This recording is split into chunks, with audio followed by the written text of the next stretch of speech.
Hello, everyone. I think we are live. I always feel very weird when I hit that button because I don't know, it just feels like talking into the void for a few seconds before you see how many people are watching. But thank you so much, everyone who is watching, whether live or after the fact. We are going to be talking about a really interesting, exciting book today for our collaboration between Fandom Forward Book Club, which is the side that I am representing, and Hope Punk Book Club, which Taylor over here can talk about in just a second. We are really excited to be talking with Taylor and about this collaboration. I am a big personal fan of the Hope Punk Book Club, so excited to chat more and to hear more about the books that you all are reading over there and to talk about this book. So yeah, I'm Sarah. I'm the campaigns director at Fandom Forward. And before we get into like the meat of the discussion and do some more intros, I just want to mention two like housekeeping type logistical things.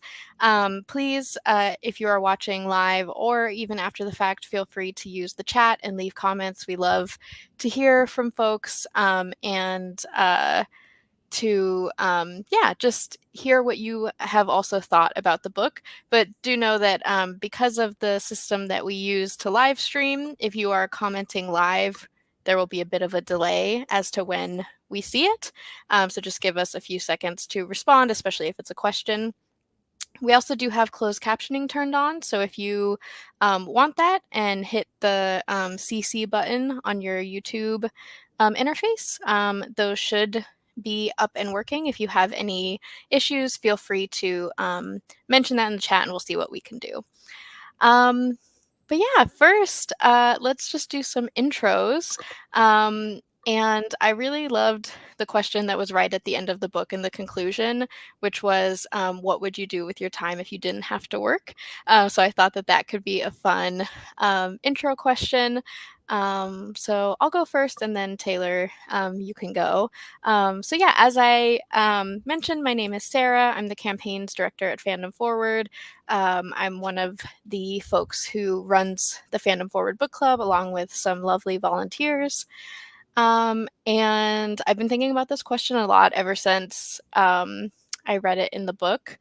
And the first thing that comes to mind is just that there's so many hobbies that I like want to get into and have like barely scratched the surface on. Like I bought a sewing machine a few months ago because I really want to get like proficient in sewing and like mending my own clothes. And I like have done a little bit of bird watching, but like not like a ton. I just haven't felt like I've had the time and energy to like really get into like these hobbies that I'm really interested in. So I think that that is definitely my answer. Like if I didn't have to work, I would just want to explore like all those things that I'm interested in on a deeper level.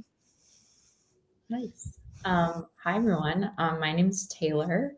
And if I didn't have to work, I think I would do a lot of what I do now. I am a freelance writer for my job, and I also make content.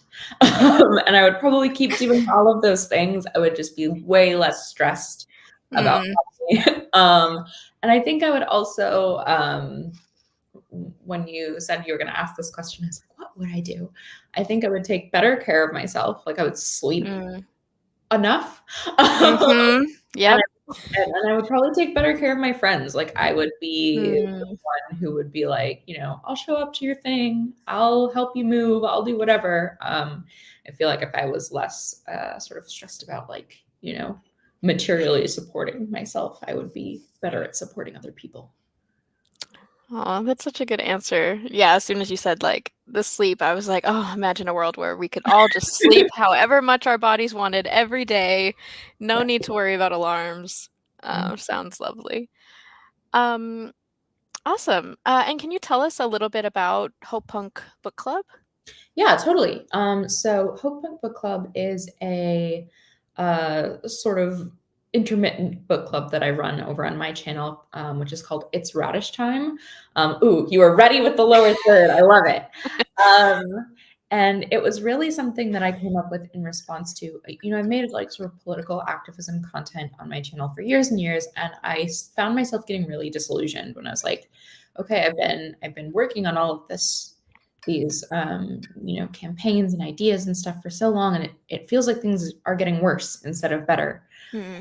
And so in order to kind of address this like despair that I was feeling, I wanted to maybe look outside of, rather than being like, the person who comes down with a video that has all the answers. I wanted to look for the answers with other people. And so we've been reading books that sort of answer the question, what would it take to make the future desirable? Mm. So trying to get ourselves into a place where we can start to imagine, okay, like maybe things could get better, and what would that look like, and what could we do in order to get on the way? So this season's been focused on what would it take to make the future of the internet desirable, which has been a really Mm. weird and interesting question to process with everybody. But yeah. Yeah, that's awesome. And yeah, I think that we will get into it, but this book definitely gave me some ideas about like what would it take to make the future of work desirable. I think it's just Yeah. a really good question to ask ourselves generally. Um, yeah, so yeah, talking about the book now, which is the point of why we're here. I always like to start like our book club um, conversations with the just kind of general question like how did we each feel about the book, just like from a reading standpoint, how it was written, how it was organized, especially for like nonfiction like this. So yeah, any like thoughts you have about just like generally how did you enjoy the experience of reading it? Yeah, I liked this book a lot. I've read it. This was my second time reading it. The first time I read it, I was getting ready to quit my full-time job and go freelance. So I was kind of like, the title is very evocative, right? I was like, all right, Yeah. yeah, all right, it's time to stop giving all of yourself away to an employer and invest in yourself, Taylor. So I was trying to Hmm. prop myself up. And it was very interesting reading it on the other side of making that change, because you know the job that I do now is still under the umbrella of like work that you do for love. So Hmm. I haven't escaped as much as I'd hoped to. I realize I was counting up. I've had, I think, like 10 different jobs in my life, and all of them are in industries that are represented in this book. So I don't know what that says about me, Ooh. but but I was sort of like, oh yeah, I keep trying to kind of run from industry to industry to feel like um, I'm going to find something that's really fulfilling and also treats me well as a person. And I'm like, the next one will be it. But I think this book does a really, really good job of showing that it's not one industry, it's not one workplace, it's our culture of work in general. So it was really interesting reading it a second time and being like, okay, I think I understand what it's trying to say a little bit more.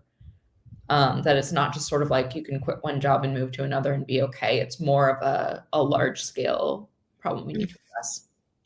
Yeah, yeah.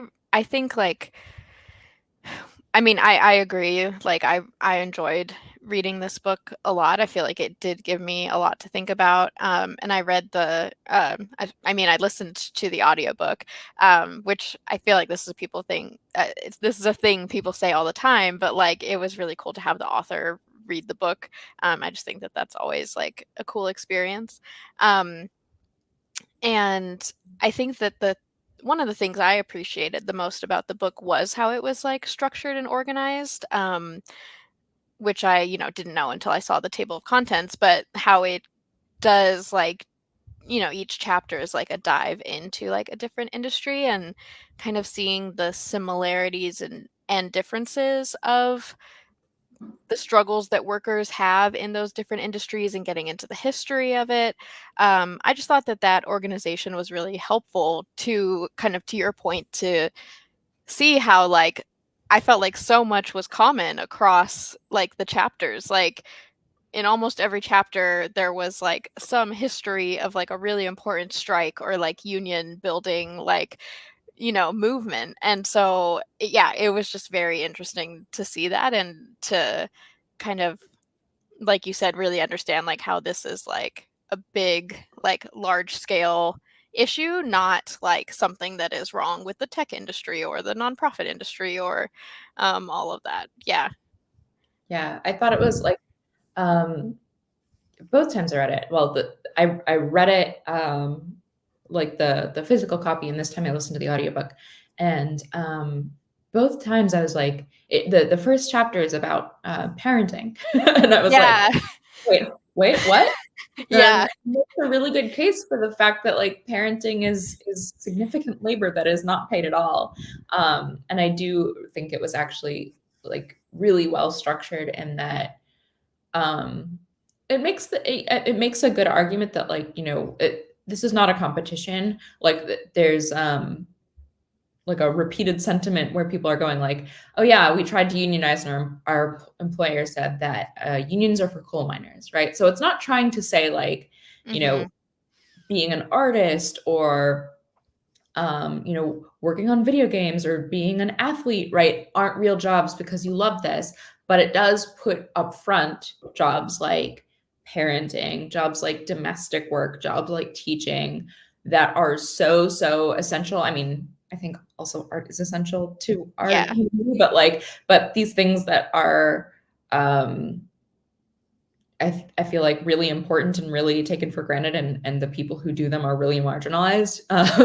So that it centers some of that as well. And I thought it was really, great at drawing the threads that are common between them, but also showing that like this isn't just about careers that we think of as like, careers of passion, but also Mhm. about the things that kind of keep the wheels turning of our everyday lives.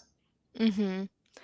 Yeah, now that you say that about the first chapter being about parenting, I imagine that that is intentional to get the reader to be like, "Wait, what? Like, I didn't even think of that as, like, a quote, unquote, like, type of job, industry." Like, yeah, um I just think that was really, like, smart in terms of, like, the structure. Totally. Yeah. So I'm really interested in what you said about like all your like previous experiences of work being represented in this book. So like, you don't have to get into all like 10, but I think it would be cool if we each talked a little bit about like which chapters like we have experience in and just like some general like anecdotes about like which of those were like did you feel like were really like poorly paid or not seen as like a real job, quote unquote. Yeah. Yeah, it's funny. I was thinking about this. My first jobs were in retail. I worked in retail all through, basically from the age I was legally allowed to at 16, all through school. And the first now private ed video I ever uploaded to my channel was after I got off of a Black Friday shift working at Old Navy and being like, I swear to you, next year I will not be doing this again. Wow, that's Um, interesting. because I was just like, it's just so demoralizing to work in a kind of career where people just feel like they get to yell at you for $8 an hour or whatever. And it's like it's not that serious. You're buying jeans. Yeah, yeah. Yeah, it was tough, and I was like, that was the first industry where I was like, I got to get a different kind of job so I can be treated better. Mm, Then I worked in nonprofits, both as an intern in college and as my first job out of college, and a couple jobs thereafter, where it was very much like, you'll take low pay because you care about the work. You will work long hours because this is so important, and you need to, like if you're not here, you're letting people down. You're letting the world down. And then after that, I worked at a customer service role at a tech company. So while it wasn't a video game company, I related to a lot that was in that mhm, chapter about sort of like the feminized labor of helping people use the tech and mm, sure that the paying clients were happy and all of that stuff, uh, being undervalued was really relatable. And the hours. And Oh, and now I freelance and I'm an artist and I'm a writer. What a dream. But it's a lot of fighting to get paid appropriately and get paid on time. I think it's a very relatable freelancer thing to just be constantly chasing down money that you're owed for work that you did 3 months ago, right? mm, So, you know, and like to complain about it feels silly because it's like, wow, I'm a writer. I'm a full-time writer living in New York City. Like, wow, what a television show, but it's still work. And I still deserve to be paid for it. So it was just really funny kind of watching all of my jobs one by one get covered. yeah. Yeah, that is really interesting. For me, I my very first job out of high school was like kind of just a college job where I was doing like administrative support at like a tax company, Mm. which basically meant that I was just scanning tax documents a few hours a week. Yeah. And then I what I consider like my real first job was yeah, customer service, like working at a movie theater, which I relate to a lot of what you said about retail. It's like none of this is that serious, and yeah, definitely felt very like underpaid there, just Yeah. getting like minimum wage. And even at the time, yeah, it just felt like very underpaid for like the job was like weirdly stressful because there was, long lines and lots of food to be made and lots of tickets and, people getting upset about stuff. Like, yeah, it was just yeah, really interesting to feel like even I don't know, I think, like, sometimes, like, looking back on certain experiences, I'm like, "Oh, yeah, I felt underpaid or undervalued," but I felt it, like, in the moment, which, like, did not feel good, obviously. Yeah. Um, yeah, and then, I had a little bit of a experience in academia. I was a research assistant at an internship that turned into a job, um, in college, and then just went into nonprofit, and I've been in nonprofit ever since, and yeah, I mean, that chapter was really, really interesting to, listen to and, to hear a little bit more about the history of, I think it makes a lot of sense, but I had never, like, heard it laid out in that way of, like, really how, like, wealthy women, like, wealthy white women, like, had the time and the resources to, like, just spend, basically, like, create these, like, quote, unquote, "jobs" for themselves, helping people, and, yeah, just to think about, how that has, like, evolved, and, I thought it was really interesting again, hearing it laid out really clearly about how, like, so much of nonprofits are just beholden to funders, which is something we see all the time instead of, like, really being able to focus on the people that you are trying to help.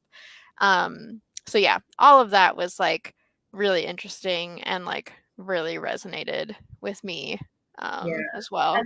It's tough because I've worked at a number of nonprofits and it's hard because you can feel like, this is the only ethical job that's available to me. I mean, I think that a reason that I've ended up with a lot of the jobs that are mentioned in this book is because it's always been really important to me to feel like what I'm working for is doing some good in the world. Mhm.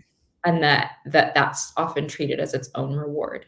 Um, but yeah, it's like the first nonprofit I worked at was one of those like really, really, they talk about getting really obsessed with short-term metrics and what are we delivering. It used to be my job to come up with like all of the service providers that we worked with to get like, okay, if somebody donates $20, we can say, that buys this many meals for, like to be able to just like make it so transactional like that. And it was like, Mhm. they don't want to hear that they're paying my salary, right? They don't want to hear that this, Yeah. and we'd always bump into, well, if the, city's policies, right, were different, maybe we wouldn't have to keep fixing this issue. It just wouldn't be an issue in the first place.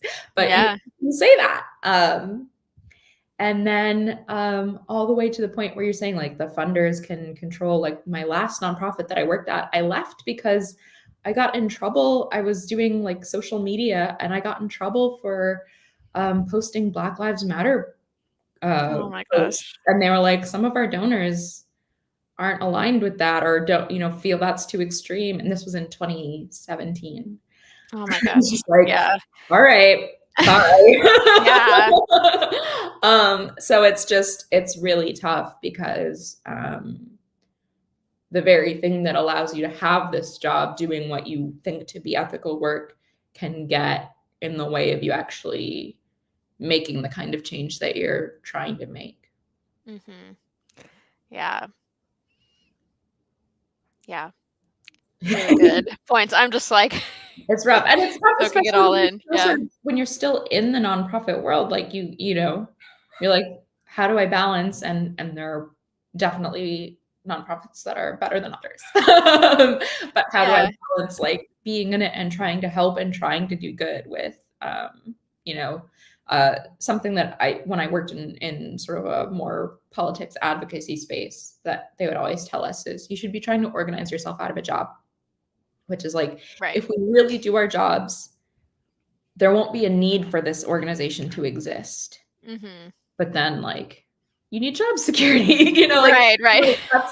it's a hard way to live. I was moving around every 6 months, and it was really stressful. So, yeah, it's how do you balance that out? Yeah. Yeah, that does remind me of an exercise I did once at a different nonprofit job where it was like, yeah, what does the world look like if we achieve our mission? And the first thing that I thought of was, well, none of us have jobs anymore here. Which like, yeah, is an interesting like dynamic to play with. And thankfully I've, worked at nonprofits that like have not encouraged, or I don't know the right word I should use, but like have really discouraged like overworking. And so yeah, that because I know that that's like a huge issue, working for the cause, working over hours.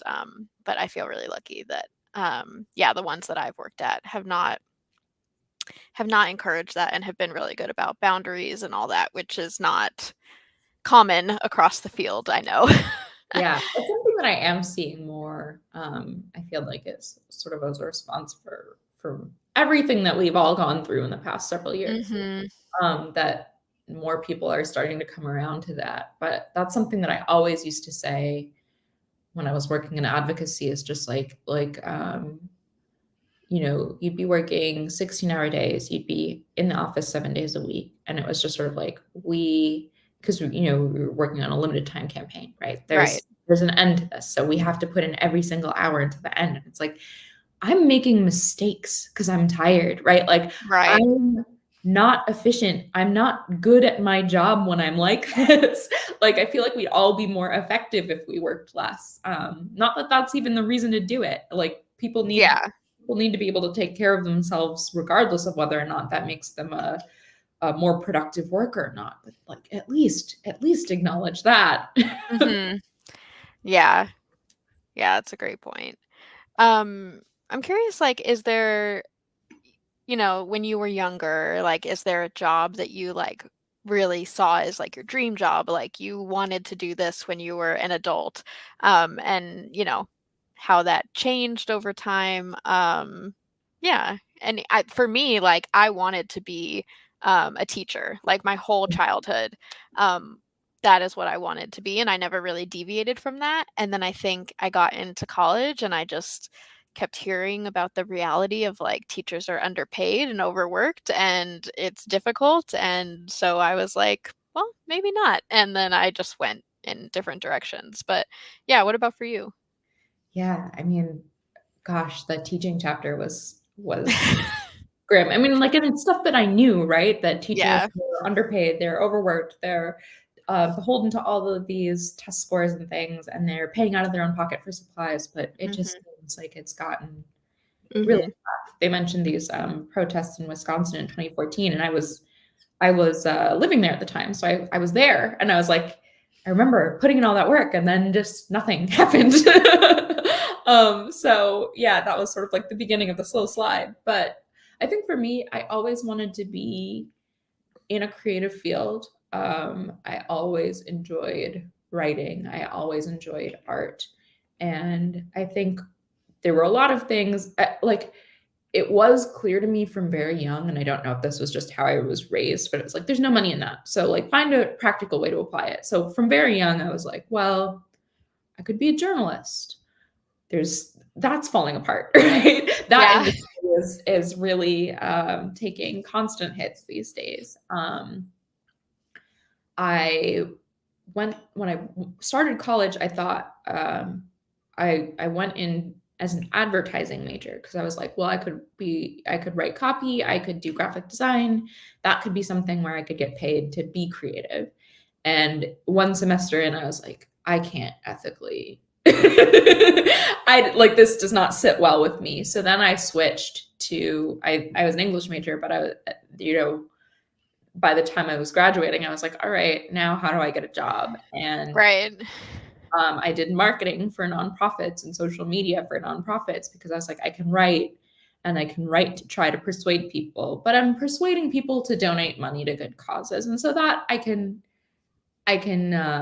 reconcile, right? Mhm. So all the roads have always gone back to writing. It's just been a constant like, all right, but how do I make money from this? Right. Yeah.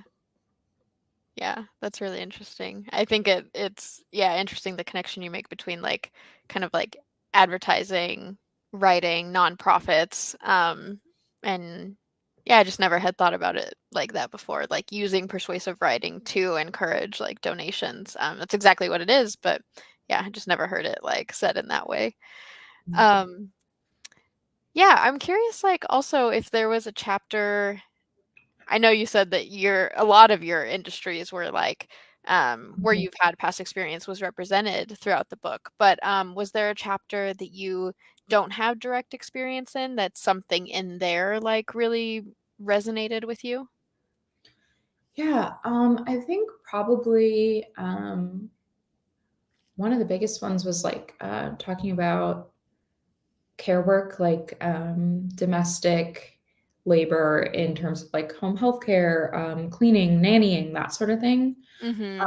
Um, because sort of like the chapter on motherhood, I was thinking about how like this is all so um essential to every single one of us, right? And there's sort of this idea that there's this privilege of, if you like really are doing well, you can outsource that. You can have somebody else do that work for you.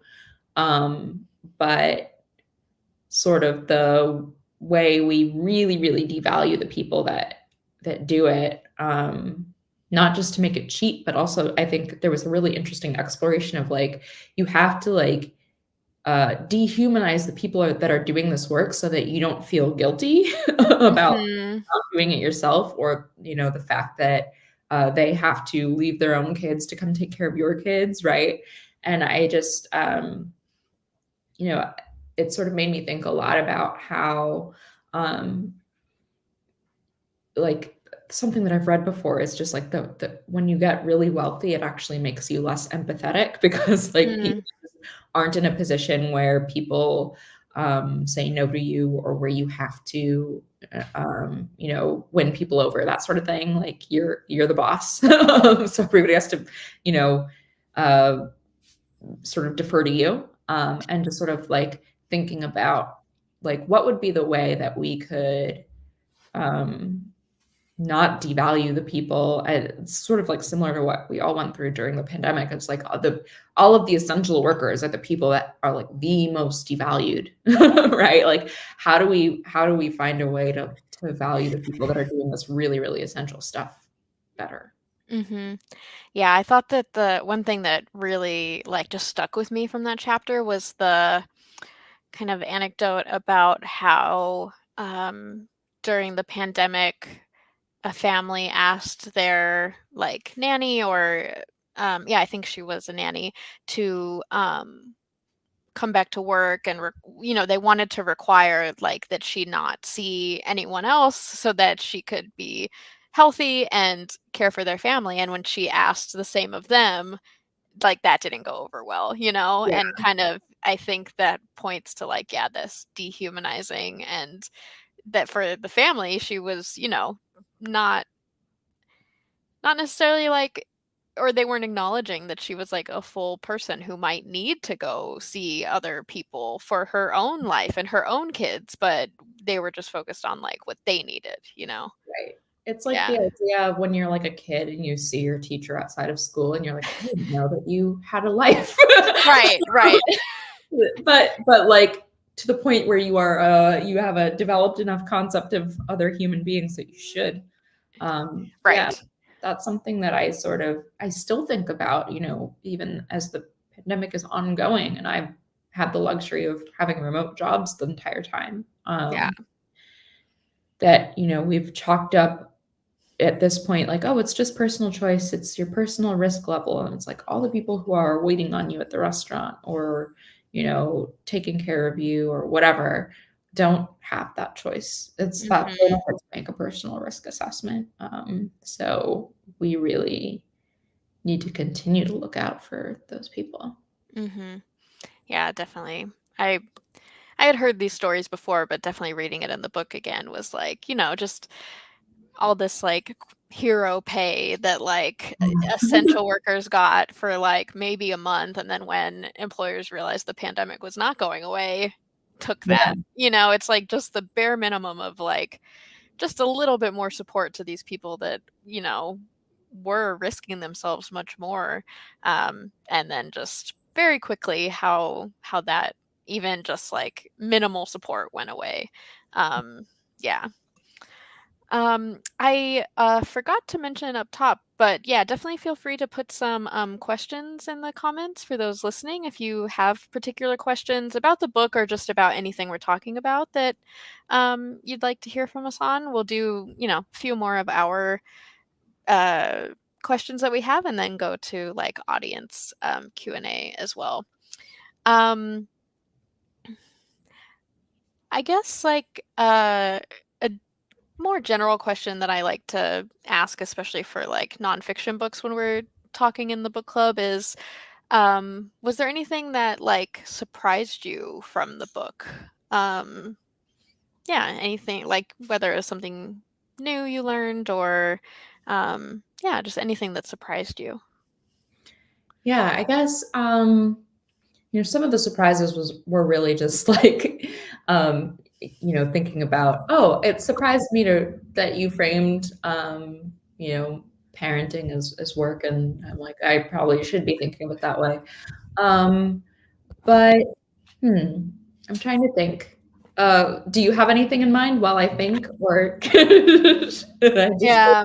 I mean, I kind of touched on it earlier, but uh, I do feel like both like a surprise and a takeaway was just like how important and like essential union organizing and like strike actions like feel to me now. Was pleasantly surprised to learn that there was even like nonprofit union organizing. Like that is something that I didn't really know that like across the industry is happening, and you know yeah, is a movement. I had heard, obviously about union organizing in like Amazon and like um Starbucks, and as you said earlier, like just having the image of that being like for like coal miners or like yeah. factory workers, and just yeah, I think that that was a really like important takeaway from for me, and it was really cool to see that through line through so many of these industries. So yeah, that's what I would say. Yeah, I think as you said that, it occurred to me like one of the things that was really surprising to me, because it didn't surprise me necessarily that all of these industries that you would think would be really pro labor and pro union were still fighting them really hard, right? Like nonprofits and stuff. But I, one of the reasons that I went freelance is was like, oh, I can evade all of these issues that I've had being exploited, right? But they talked about how many industries present being your own boss as like a win, where it's really just another way to exploit you because I can't unionize with my coworkers. I don't have coworkers. Um, Mhm. so the way that my labor has been taken advantage of, and like I even think about being a creator. I don't know if you remember the Internet Creators Guild, which was Yeah. Hank Green's attempt to start not like an official union, but a way for creators to kind of collectively talk about issues and bring them to platforms. And I was briefly on the board of that organization before it kind of fell apart because it was just really hard to get all of these people who were working really independently and at very, very different stages of their careers, right? Like if you are a creator who's like making tons of money on brand deals and stuff, like maybe it doesn't make sense for you to work with the little guy. And then, where do you draw the line of like what makes you professional versus aspiring, right? How do you Mhm. organize all of these really different people to work together? And it's hard. We failed at it. Um, but that benefits these platforms that can sort of unilaterally make decisions. And there's not a whole lot that we can do as sort of like independent workers. Mhm. Yeah, yeah, I'm glad you brought that up because I definitely remember, the Internet Creators Guild, and I didn't really think about, like, what happened to it or, I just haven't kept track because I'm not, like, someone creating, um, in that way, but, yeah, it's really, I think, um, interesting to think about where other solutions are needed, like, unions, seem really great for like a lot of what the author talks about in this book particularly, but yeah, certainly there's going to be jobs where a different solution is needed, and it's an interesting challenge for everyone who cares about the future of work to like think about that and um, talk with other people about that too. Yeah. Yeah. I'm seeing people in the chat talking about like disability and accessibility, which was something that, I think there was a little bit of coverage on that in this book, but just like something I've been learning about so much more in recent years is, that being a huge issue too, right? Like we saw Hmm. how easy it was for a lot of companies to pivot to remote work or more flexible work schedules or more accommodating work schedules during like the early days of the pandemic, and then just rescind that really fast. And it's sort of like all of the arguments that like disabled people have been saying, that they want to work and they need to work and they could with certain accommodations or protections, and companies would always say like it's too hard or it wouldn't work or company culture or whatever, and it's like, oh, it's all possible, and you're gonna like pull it away just because you don't want to afford anybody anymore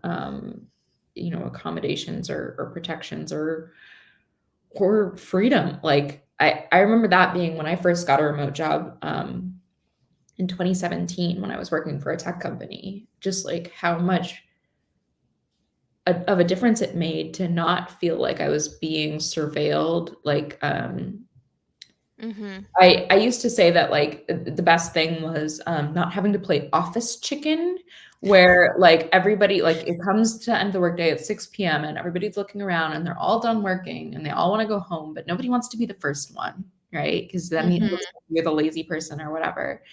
And just working remotely eliminated that need to just like sit there for another hour and like be like show that you're a good worker. Like Yeah. it's just like, all of those things that remote work gives everybody access to, but particularly disabled people, like it just is like too it doesn't allow employers enough control, even if people still Right. get all their work done, even if people are still productive, like they want to have that control. And so that was really kind of eye-opening and upsetting.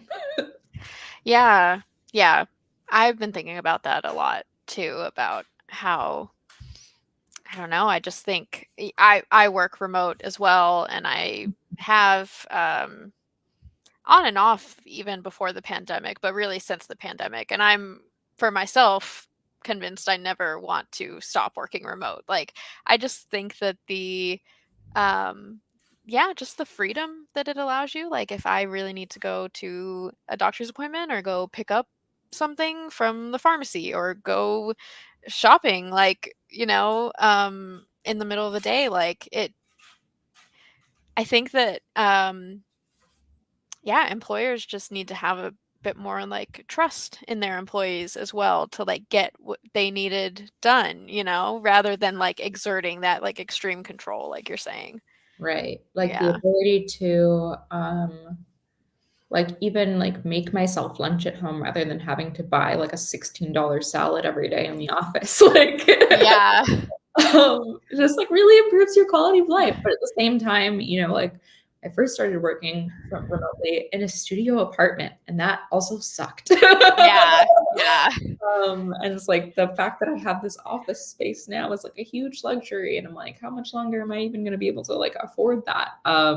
But yeah, there's those trade-offs in every way where it's like everything that's a win, you also have to just like be careful and be like, well, would all of us working remotely make it harder to organize with each other, or make it so that now we're paying for our own internet and utilities and things like that, where our employer might have been doing that before. So it just made me feel like I have to be a lot more perceptive about, like, in the same way that now we all know, like, an office having free food and like ping pong tables and stuff is actually to get you to stay at the office longer. Like, Right.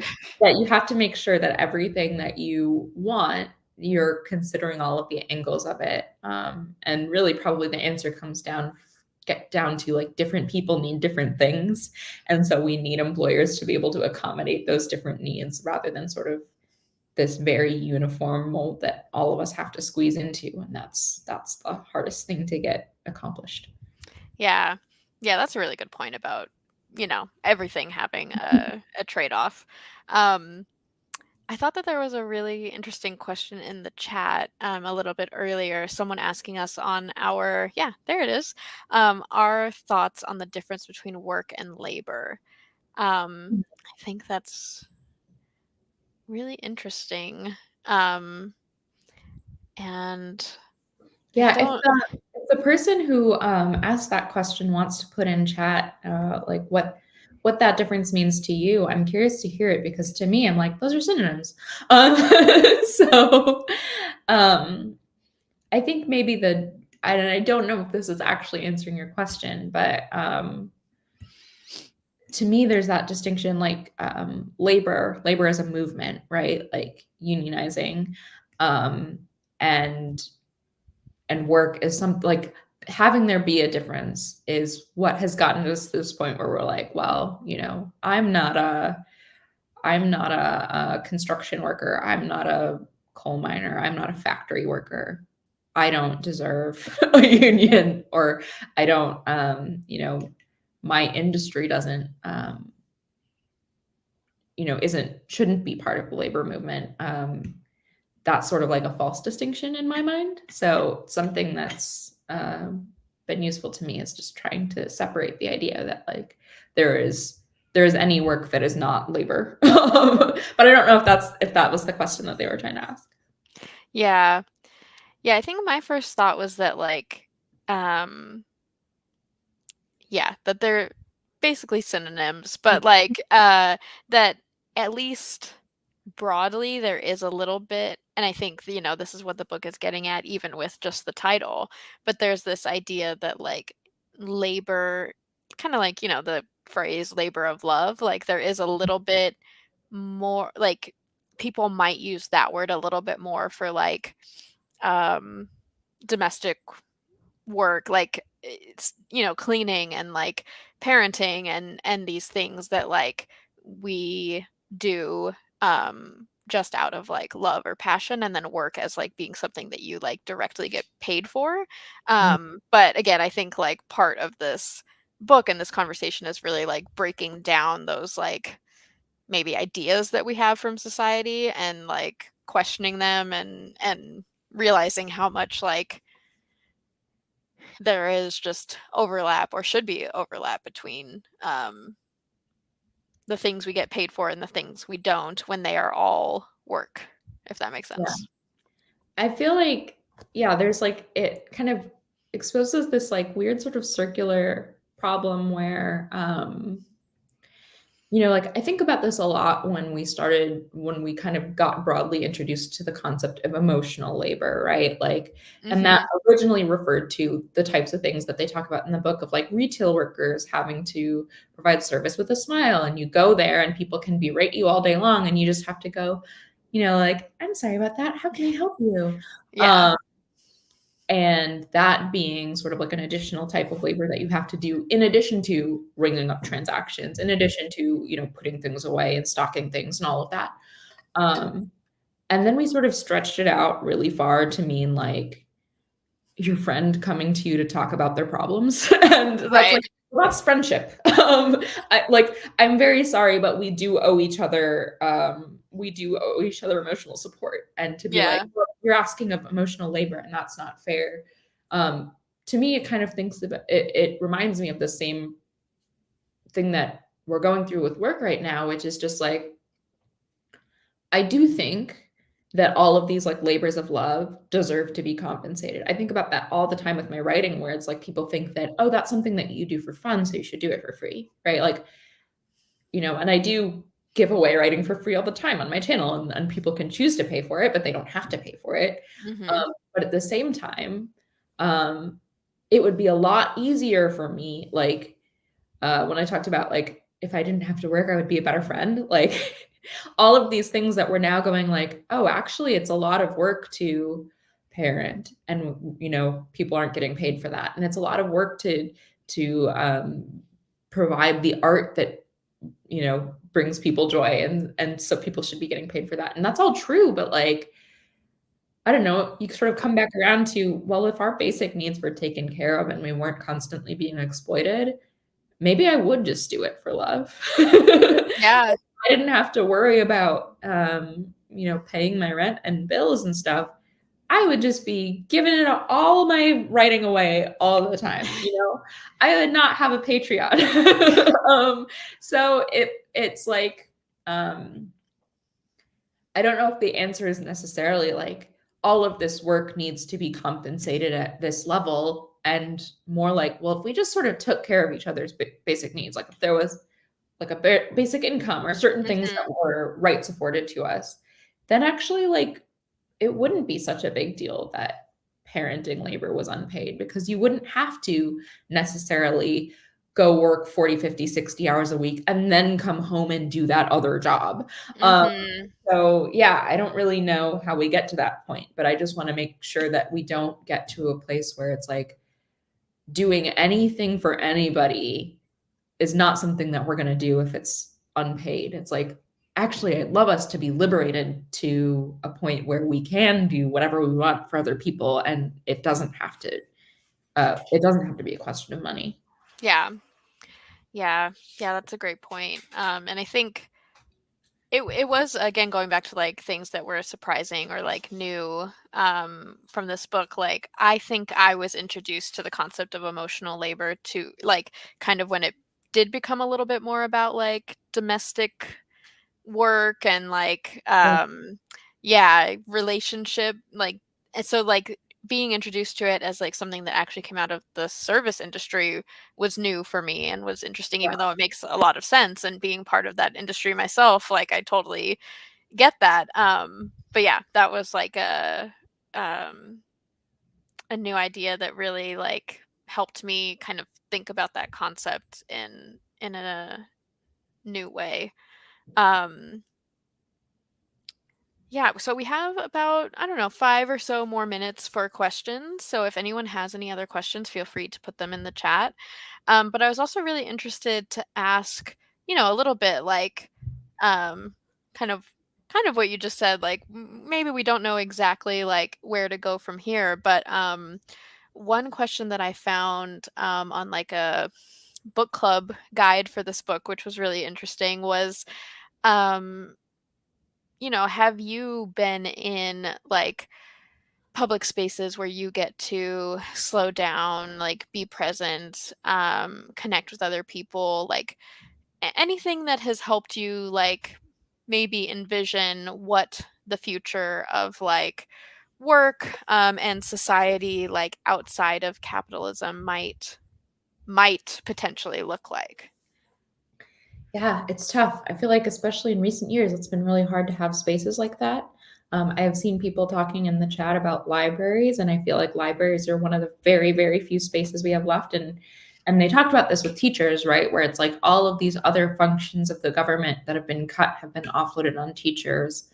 All these other functions of social support, I also feel like get offloaded on libraries, right? Like to be Yeah. like it's the only place that you can go if you don't have somewhere to pay. If you don't have money to pay to be somewhere, but you need to be somewhere, right? Like if you Mhm. need, access to services, if you need um, help with finding jobs, with education, things like that. That's all provided by libraries, and they're all being asked to do way too much. And so we need more spaces. I mean, I think we need to fund libraries and protect libraries much better than we are, but also that needs to not all be on libraries. So in trying to think of like what else exists, maybe the only other thing I have like that is like a local organizing group that I belong to, and we still meet virtually, just given the COVID of it all. But it's still a space where, like, yeah, we go, we talk about problems that we want to solve, and we do political education and stuff like that. But also, there's always music. There's always, like, a little bit of fun on the front and the back of the business part of the call. They always, when it used to be in person, there was always food at the meetings. So now what they do is, like, everybody gets like a delivery uh, voucher for showing up to the meetings. And when I first started showing up to the meetings, I thought, well, I don't need that. I can afford my own food. And it was really instructive to learn, like, no, it's not about can you afford it? It's about you're here and we're sharing with you, and you're just as deserving of this as everybody else. Sort of like the distinction between charity, where it's like, they talked about in the book, like, we are the wealthy people and we are making the decisions for the poor is because we know better, because we got born into wealth, right? It's like, instead of that dichotomy, it's like, we are all together on the same plane and we're just going to share some food together, even though we can't be together in person. And thinking about, like, this is a way for me to accept help, to be part of something, um, Mm. was really useful, because I'm like, oh, this is one of the first places that I've been where it's not just you care about the cause, so we're going to extract as much as we can from you. It's, we're going to feed into you too, like, quite Mhm. literally, but Yeah. emotionally, so that this is beneficial for you as well to be here. Yeah, that's really interesting to think about just that model. It's kind of similar to like a universal basic income or something Mhm. on a smaller scale, but like just this idea that like everyone gets this base amount, this thing, this voucher, this check, um, and then what you do like on top of that is like, um, up to you, and yeah, just using that support to like lessen your load, I guess, even just in like small ways. That's Yeah. really interesting. Yeah. Yeah, I kind of think about obviously libraries like you said, but also these like I don't know, I feel like I'm seeing more and more like kind of multi hyphenate spaces come up. So like I was applying to jobs a while back and there was this one place I really loved that was like a coffee shop slash library slash community center. They had like a food pantry for anyone who needed it and like community organizing focus. I also have a friend who works at like a coffee shop slash bookstore slash church. And so I don't know. I think that I find a lot of like comfort and maybe like potential in some of those spaces as well that just feel like they are really trying to like break the mold a bit of like what these public spaces like look like. In both of these cases, even though it is, like a coffee shop where you're like expected to go and buy something, there's a lot of like resources for people who can't do that but need a space to like go and be and find support as well. Which, yeah, is just really inspiring to me. And then I also think about like, I don't know exactly how this would relate to work, but as I mentioned at the top, like I've been slowly getting into bird watching more. And like that is definitely like a space to like slow down, like Mm. because you're just kind of walking around or sitting on a bench for a while with your binoculars and just looking up. And it's also like uh, definitely a space to connect with people because you immediately spot the people that are there doing the same thing as you, and you can kind of work together to find the bird that you're hearing or find a new bird. And so, yeah, I don't know exactly how that would play into um, the future of work, but I definitely think like just the opportunity to like slow down and like take a look at what is around us. Like you can bird watch like in your neighborhood, in your backyard, and just taking the moments to do that is really beneficial just in general for like mental health and like um, our knowledge of the world, you know? Yeah, yeah. Yeah, I got into doing like native plant foraging tours over the past couple very of cool. the woman who leads them in my local park. And I'm like, now I'm like, I just go and it's usually like me and a bunch of like retired white women. And Yeah, it's like, whatever. I mean, these people are in my community and it's cool to like know them, even though I would have no other reason to ever like hang out with them. Um, yeah. so yeah, and just to sort of like slow down and be in the physical world and pay attention to what's going on around me has been really nice. Yeah, yeah, I definitely agree. Well, we just have a few minutes left, and thank you so much, Taylor, obviously, for chatting with us about this book and allowing us to do this collaboration with Hope Punk Book Club. We have really enjoyed opening up the book club to everyone for this last quarter of the year. Um, and normally, our book club is a paid membership. That's why I say it was open to everyone for this last quarter of the year. It's only $35 for a lifetime membership. So I think it is quite a deal. Um, so if anyone is interested in joining as we start next year, please feel free to go to that link. We're also doing a survey at the end of this year for next year's book club. We want to know what people are interested in reading. What kind of discussion sessions? Do you like live streams? Do you prefer Google Meets or Zooms? So, yeah, even if you are not a member of the book club and this is the first time you're hearing about Fandom Forward in our book club, we'd still love to hear your thoughts because we just want to hear from the community of people that are interested in book clubs. And yeah, Taylor, where can people find you and Hope Punk Book Club? Yeah, so we have one more Hope Punk Book Club left for the year, December 15th. So if you want to join us for that, you can. I'll be reading a book called Glitch Feminism with Sari Riley.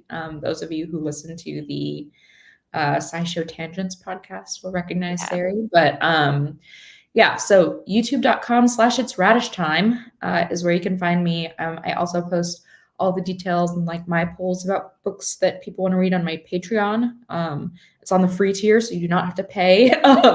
But yeah, that's where you can figure out all the details or just sign up if you want to get emailed all of the future book club information. So thank you for inviting me to do this. It was really great talking to you, and I feel like there's a lot of overlap between what Fandom Forward does and what Hope and Book Club does. So it's great to kind of get everybody together. Yeah, definitely agree. Um, and yeah, thank you again. I was just trying to think if there's anything else I wanted to say, but I think that's it. Um, Everyone go check out Hope Punk Book Club for sure. I totally agree that if you are interested in at all in anything Fandom Forward does, you're gonna enjoy the books that and the guests that Taylor invites over on that book club. So thank you again, everyone, for watching. Taylor for talking with me. And I've yeah really enjoyed this conversation. I hope you all did too. And have a great rest of your weekend, everyone. Thank you. Hi. Bye.